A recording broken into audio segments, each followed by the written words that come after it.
قدیم زمانوں کی بات ہے، ایک دن خلیفہ بغداد خراسان میں ہونے والی بغاوتوں اور جرائم کی وجہ سے سخت پریشان بیٹھے تھے۔ خلیفہ نے وزیر کو حکم دیا کہ جلد سے جلد خراسان کے لیے کسی ایسے امیر کا انتخاب کیا جائے جو ان بغاوتوں اور جرائم کا خاتمہ کر سکے۔ وزیر نے تمام قبائل کے سرداروں کو دعوت دی اور ان میں سے ایک سردار کو خراسان کا امیر مقرر کیا۔ وزیر نے اس سے کہا، اے معزز سردار، میں نے تمہیں خراسان کی حفاظت کے لیے منتخب کیا ہے کیونکہ تمہارا قبیلہ اور علاقہ سب سے زیادہ محفوظ اور خوشحال ہیں۔ یہ ثابت کرتا ہے کہ تم ایک باصلاحیت سردار ہو۔ میں امید کرتا ہوں کہ تم ہماری توقعات پر پورا اترو گے کیونکہ خلیفہ مجھ سے بہترین انتخاب کی توقع رکھتے ہیں۔ نئے منتخب ہونے والے امیر نے وزیر سے کہا، میں آپ کے اعتماد کو ٹھیس نہیں پہنچنے دوں گا اور تمام بغاوتوں اور جرائم کو ختم کرنے کی کوشش کروں گا۔ یہ کہنے کے بعد وہ سردار خوشی خوشی گھر واپس آیا اور اپنے معاملات کو ترتیب دینے لگا۔ اس کے ذہن میں سب سے پہلا خیال یہ آیا کہ وہ اپنے گھوڑوں اور اونٹوں کی حالت دیکھے۔ قحط سالی کی وجہ سے جانوروں کی حالت کچھ اچھی نہ تھی۔ اس نے اس مسئلے کا حل نکالنے کے بارے میں سوچنا شروع کیا۔ اس دور میں حکمران، وزیر اور امیر اپنے بھائیوں اور بیٹوں سے خوف زدہ رہتے تھے کہ کہیں وہ ان سے اقتدار اور دولت چھین نہ لیں۔ یہ سوچ کر خراسان کا امیر اپنے بڑے بیٹے حسن سے خوف کھانے لگا کیونکہ حسن جسمانی تندرستی کے ساتھ ساتھ عقل مندی میں بھی مشہور تھا اور جاہ و جلال اس کی شخصیت میں شامل تھے۔ اسی خوف کی وجہ سے سردار نے اپنے بیٹے سے یہ بات چھپا کر رکھی کہ اسے خراسان کا امیر مقرر کیا گیا ہے۔ حسن نے بھی محسوس کیا کہ کچھ دنوں سے اس کا والد اس سے بات نہیں کرتا اور دور دور رہتا ہے۔ اس نے یہ سب برداشت کیا اور امید رکھی کہ ایک دن اس کا والد اپنا رویہ بدلے گا۔ ایک دن جب امیر اپنے معاملات میں غرق تھا تو حسن کمرے میں داخل ہوا۔ امیر نے حسن کو مخاطب کرتے ہوئے کہا، میرے بیٹے حسن، میں 1 ماہ بعد خراسان کے سفر پر نکلوں گا۔ میرا سفر بہت طویل ہے اور جانوروں کی حالت کچھ اچھی نہیں۔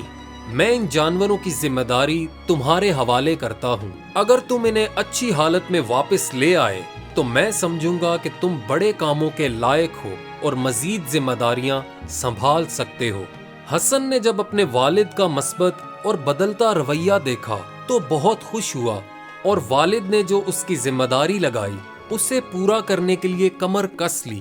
اب اس نے گھوڑوں کے لیے استبل تیار کروائے اور کام کرنے والوں کے ساتھ خود بھی محنت کرتا رہا۔ اس نے خادموں کو سخت محنت کرنے کی ہدایت دی اور وعدہ کیا کہ اگر انہوں نے جانوروں کی اچھی طرح پرورش کی تو وہ انہیں انعام دے گا۔ جب 1 مہینہ گزرا تو تمام جانور چست اور صحت مند ہو چکے تھے۔ حسن یہ سب دیکھ کر بہت خوش ہوا اور خدمتگاروں کو وعدہ کے مطابق انعام دیے۔ پھر امیر یعنی اس کے والد کی روانگی کا وقت قریب آیا۔ حسن اب خوشی خوشی اپنے والد کے پاس آیا اور کہنے لگا، ابا جان، جانوروں کے بارے میں آپ نے جو حکم دیا تھا میں نے اسے پورا کر دیا ہے۔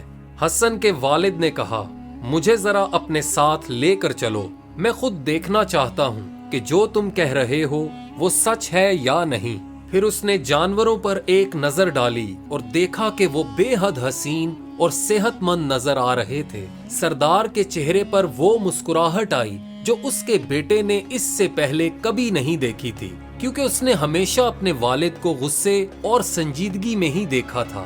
اپنے والد کا یہ رویہ دیکھ کر حسن سوچنے لگا، یہ تو شروعات ہے۔ اگر والد مجھے ذمہ داریاں دیتے رہے تو میں ان کو اپنے اور بھی قریب کر لوں گا۔ لیکن سردار کے دل میں اب بھی بیٹے کا خوف باقی تھا۔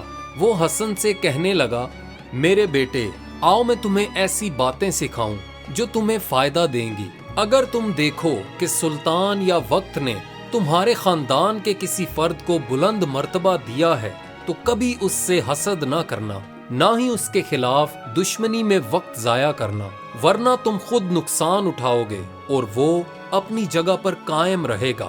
میرے بیٹے، ایسے شخص کے ساتھ ہمیشہ تعاون کرنا، اس کا ساتھ دینا تاکہ اس کی فضیلت تمہارے لیے بھی باعث عزت بنے۔ اپنے والد کی یہ باتیں سن کر حسن حیران ہو رہا تھا کہ میرے والد مجھ پر غداری یا بغاوت کا شبہ کیوں کر رہے ہیں، لیکن اس نے یہ نصیحت توجہ سے سنی اور کہنے لگا، والد محترم، میں ہمیشہ آپ کی یہ بات یاد رکھوں گا۔ والد نے خوش ہو کر اسے گلے لگایا اور کہنے لگا، میرے ساتھ کام کرنے کے لیے تیار ہو جاؤ، کیونکہ وزیر نے مجھے خراسان کا امیر مقرر کیا ہے۔ یہ سن کر حسن بہت خوش ہوا۔ اگلی صبح امیر کا قافلہ بغداد سے روانہ ہوا۔ وسیع اور بیابان صحرا میں ان کا سفر جاری تھا۔ چلتے چلتے قافلہ جب نہروان کے پل پر پہنچا تو حسن کو اپنے والد کی ایک بڑی زمین یاد آئی جو موصل کے علاقے میں واقع تھی۔ اس جگہ سے حسن کو بچپن ہی سے ایک خاص لگاؤ تھا۔ اس نے اپنے والد سے کہا، اے میرے والد، آپ جانتے ہیں کہ میں اب جوان ہو چکا ہوں اور میرے اخراجات اور ضروریات میں اضافہ ہو گیا ہے۔ اگر آپ نہروان کی یہ زمین مجھے عطا کر دیں تو اس میں کوئی برائی نہ ہوگی۔ یہ سن کر امیر یعنی اس کا والد شدید غصے میں آ گیا۔ اس کا چہرہ سرخ ہو گیا اور بیٹے کو برا بھلا کہنا شروع کر دیا۔ پھر اچانک اس نے اپنی چھڑی نکالی اور بیٹے پر برسانے لگا۔ چھڑی کے ایک زوردار وار سے حسن کے چہرے پر ایسی چوٹ آئی کہ اس کا چہرہ ایک سرے سے زخمی ہو گیا۔ اس کو ایسا لگا جیسے اس کے چہرے پر آگ بھڑک اٹھی ہو۔ تمام قافلے والے یہ منظر دیکھ رہے تھے۔ حسن اپنے والد کے اس سخت رویے سے بے حد رنجیدہ اور دل برداشتہ ہوا، لیکن اس نے اپنے غصے کو قابو میں رکھا اور دل میں کہنے لگا، اس طرح جواب دینے کی کیا ضرورت تھی؟ مجھے انکار بھی تو کر سکتے تھے، لیکن ان کا تو ارادہ ہی میرے لیے خراب تھا۔ وہ اپنے دل میں میرے لیے تحقیر اور نفرت کے سوا کچھ نہیں رکھتے۔ جب قافلہ چلنے کی تیاری کرنے لگا تو حسن نے اپنے والد کے ساتھ چلنے سے معذرت کی اور اپنے خادموں کے ساتھ کچھ دیر وہیں رکا رہا تاکہ خود کو سنبھال سکے۔ پھر اس نے اپنی سواری کا رخ موڑ کر بغداد واپس جانے کا فیصلہ کیا۔ واپسی کے دوران وہ نہایت افسردہ، دل شکستہ اور چہرے کی تکلیف سے پریشان تھا۔ جب وہ بغداد پہنچا تو فیصلہ کیا کہ وزیر کے پاس جا کر والد کی شکایت کرے اور اپنے چہرے پر موجود نشانات دکھائے۔ گھر پہنچتے ہی اس نے اپنا سامان اتارا اور سیدھا وزیر کی رہائش گاہ کی طرف روانہ ہوا۔ جیسے ہی وہ وزیر کے گھر کے صحن میں پہنچا تو اسے اپنے والد کی وہ نصیحت یاد آئی، اگر تم دیکھو کہ سلطان یا وقت نے تمہارے خاندان کے کسی فرد کو بلند مرتبہ دیا ہے تو کبھی اس سے حسد نہ کرنا، نہ ہی اس کے خلاف دشمنی میں وقت ضائع کرنا۔ والد کی نصیحت یاد آتے ہی اسے ندامت ہوئی اور اس نے فیصلہ کیا کہ وہ وزیر کو حقیقت نہیں بتائے گا۔ جب وزیر باہر آیا تو وہ حسن کے چہرے پر نشان دیکھ کر حیران ہوا اور پوچھنے لگا، اے نوجوان، کیا ہوا؟ تمہارے چہرے پر یہ نشان کیسے ہیں؟ حسن نے جواب دیا، جناب وزیر اعظم، کھیل کے دوران مجھ سے غلطی ہوئی اور اپنی ہی چھڑی سے میرا چہرہ زخمی ہو گیا۔ وزیر کہنے لگا، لیکن تم تو اپنے والد کے ساتھ روانہ ہوئے تھے، اب واپس کیسے آئے؟ حسن نے جواب دیا، میں نے اپنے والد کو الوداع کہنے کے لیے کچھ دور تک ساتھ دیا، پھر فاصلہ بڑھنے پر میں واپس گھر کو لوٹ آیا۔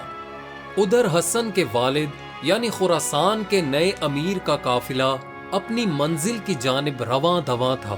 اس کو خبر ملی کہ حسن جب واپس لوٹا تو وہ غصے میں تھا اور وزیر سے ملنے کا ارادہ ظاہر کر رہا تھا، تو امیر نے بھی اپنے قافلے کا رخ بغداد کی طرف موڑ دیا۔ اس نے فیصلہ کیا کہ یا تو اپنے بیٹے کو واپس اپنے ساتھ لائے گا یا اسے گرفتار کرتے ہوئے سبق سکھائے گا۔ جب وہ گھر میں داخل ہوا تو اسے بتایا گیا کہ حسن پہلے سے ہی وزیر کی طرف روانہ ہو چکا ہے۔ اس نے شک کیا کہ اس کا بیٹا وزیر کے پاس اس کی شکایت کرنے گیا ہے۔ اب وہ بھی وزیر کے گھر کی طرف چل پڑا اور وہاں پہنچتے ہی اس نے دیکھا کہ وہ دونوں آپس میں باتیں کر رہے تھے۔ وہ آگے بڑھا اور وزیر سے کہنے لگا، آپ نے بھی میرا مان نہ رکھا اور میری بے توقیری کی، آپ اس نوجوان کی باتوں میں کیسے آ سکتے ہیں؟ یہ سن کر وزیر کہنے لگا، اے امیر خراسان، آپ اپنی حد جانیں، یہ سب گلہ مجھ پر کیوں؟ اپنی بات کو واضح کریں اور بتائیں کہ آپ کا مطلب کیا ہے۔ امیر نے جواب دیا، یہ میرا بیٹا حسن جو آپ کے سامنے کھڑا ہے، اللہ اسے سزا دے، یہ آپ کو اپنے ہی باپ کی شکایت لگا رہا ہے اور آپ بھی سنتے جا رہے ہیں۔ وزیر نے جواب دیا، یہ آپ کیا کہہ رہے ہیں؟ اس نے آپ کے بارے میں کبھی کوئی شکایت نہیں کی، نہ ہی میں نے کبھی اسے آپ کے بارے میں شکایت کرتے سنا۔ اگر اس نے ایسا کیا ہوتا تو یہ میری نظر میں بھی اپنی عزت کو کم کر دیتا۔ یہ سنتے ہی امیر خراسان شرمندہ ہو گیا اور اسے معلوم ہوا کہ اس کے بیٹے نے وزیر سے کوئی شکایت نہیں کی۔ وہ خاموش ہو گیا اور وزیر اس سے کہنے لگا، اے امیر خراسان، مجھے ضرور بتائیں کہ آپ دونوں کے درمیان کیا معاملہ ہوا، کیونکہ آپ نے واپس لوٹنے کی زحمت ضرور کسی بڑے مسئلے کے لیے اٹھائی ہوگی، اور حسن کے چہرے پر بھی نشان ہے۔ میں نے اس سے پوچھا تو اس نے کہا، کھیل کے دوران چوٹ لگی، لیکن معاملہ کچھ اور ہے۔ مجھے سچ سچ بتائیں، بات کیا ہے؟ اب امیر کے پاس کوئی چارہ نہ رہا اور اس نے وزیر کو تمام حقیقت بیان کر دی۔ جب وزیر کو تمام حقیقت معلوم ہوئی تو وہ اپنی جگہ سے اٹھا اور امیر کو غصے سے دیکھ کر بولا، یہ آپ کا اپنے بیٹے اور سب سے بڑی اولاد کے ساتھ رویہ ہے۔ اگر آپ اپنے بیٹے کے ساتھ اتنے بے صبر ہیں تو غیروں کے ساتھ آپ کا رویہ کیسا ہوگا؟ اگر آپ کے بیٹے نے آپ سے کوئی جاگیر مانگ ہی لی تو یہ کون سی انوکھی بات ہوئی؟ امیر خراسان، میرے انتخاب کو غلط ثابت نہ کریں۔ آپ کو چاہیے تھا کہ آپ انکار کر دیتے اور اپنے بیٹے کو یوں سب کے سامنے ذلیل نہ کرتے۔ اپنی جوان اولاد کو یوں لاٹھیوں سے مارنا میرے لیے ناقابل قبول ہے۔ امیر خراسان اب شرمندگی سے وزیر کا غصہ برداشت کر رہا تھا۔ وزیر کا غصہ دیکھتے ہوئے امیر خراسان نے اس سے معافی مانگنا شروع کی۔ وزیر نے جواب دیا، مجھے یقین ہے کہ آپ غصے میں بے قابو ہو کر بغداد کی طرف واپس لوٹے ہیں اور اپنی ذمہ داریوں کو ادھورا چھوڑ دیا۔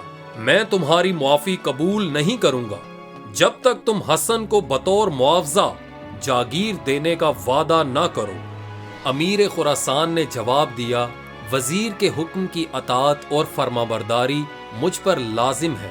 پھر وزیر نے حسن کی طرف رخ کیا اور اس کو کہا کہ اپنے والد سے گلے ملو۔ حسن نے بھی فوراً ہی ایسا کیا۔ اس طرح دونوں باپ بیٹا وزیر کی مجلس سے صلح پر راضی ہو کر نکلے۔ باہر نکلتے وقت والد نے بیٹے سے کہا، اے حسن، جب تم موصل سے واپس لوٹے تو میں نے سوچا کہ تم میری شکایت کرنے آئے ہو۔ اگر تم میں اتنا صبر اور فضیلت ہے کہ تم نے میری نصیحت کو ایسی حالت میں بھی یاد رکھا اور اس پر عمل کیا تو تم بھی مجھ سے کبھی ایسا رویہ نہیں دیکھو گے جو تمہیں دکھ یا تکلیف پہنچائے۔ حسن نے ایک مرتبہ پھر اپنے والد کو گلے لگایا اور دونوں ایک ساتھ اپنے گھر واپس آئے۔ والد نے گھر آتے ہی جاگیر اپنے بیٹے کے حوالے کی اور اس پر گواہی بھی دے دی۔ اس کے بعد امیر خراسان ہمیشہ حسن کو اپنے ساتھ رکھتا، اس سے مشورہ کرتا اور اسے زندگی میں آگے بڑھنے کے گر سکھاتا۔ وقت گزرنے کے ساتھ ساتھ جب حسن اپنی قابلیت کے بل بوتے پر ایک سلطان بنا تو صبر کے سلطان کے نام سے مشہور ہوا۔ دوستو، یہ کہانی ہمیں سکھاتی ہے کہ غصہ ہمیشہ مسائل کو بڑھاتا ہے، لیکن صبر، حکمت اور ایمانداری زندگی کو آسان اور کامیاب بناتے ہیں۔ حسن نے اپنے والد کی نصیحت کو اپنایا اور اپنے صبر سے ایک مثال قائم کی۔ دوستو، امید ہے آپ کو آج کی یہ ویڈیو پسند آئی ہوگی۔ ویڈیو کو لائک کریں، کامنٹس میں اپنی رائے کا اظہار کریں اور ہمارے چینل وائی ایم وائس کو سبسکرائب کریں۔ شکریہ۔